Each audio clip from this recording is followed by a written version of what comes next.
Les comptes consolidés, groupes et contrôles, présenté par Better Study, le cours de comptabilité en ligne. À quel moment existe-t-il un contrôle sur une autre entreprise? Le contrôle d'une autre entreprise par une personne morale est réputé lorsque l'une des trois conditions de l'article 963 alinéa 2 est constatée. Elle dispose directement ou indirectement de la majorité des voix au sein de l'organe suprême, correspondant à l'Assemblée générale des actionnaires, plus haute instance d'une société anonyme.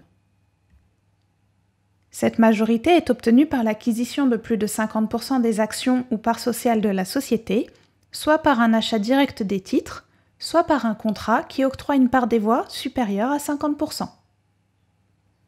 C'est le cas du point 3. Elle peut exercer une influence dominante en vertu des statuts, de l'acte de fondation, d'un contrat ou d'instruments analogues.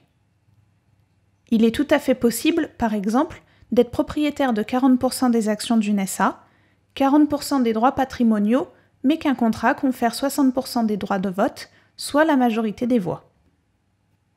Le présent schéma explique la détention directe ou indirecte. On nomme maison mère la société qui détient des participations dans des sociétés filles que l'on nomme filiales. Cet ensemble de sociétés constitue un groupe. La maison mère possède des actions au sein des filiales F1 et F2 de manière directe et indirectement dans les filiales F3 et F4 par le biais de ses filiales F1 et F2. Dans le processus de consolidation, cet ensemble de sociétés, le groupe, est considéré comme étant le périmètre de consolidation.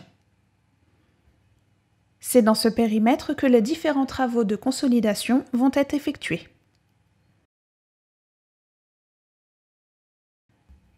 Cette vidéo vous a présenté les comptes consolidés, groupes et contrôles. Merci de nous avoir suivis et à bientôt sur Better Study.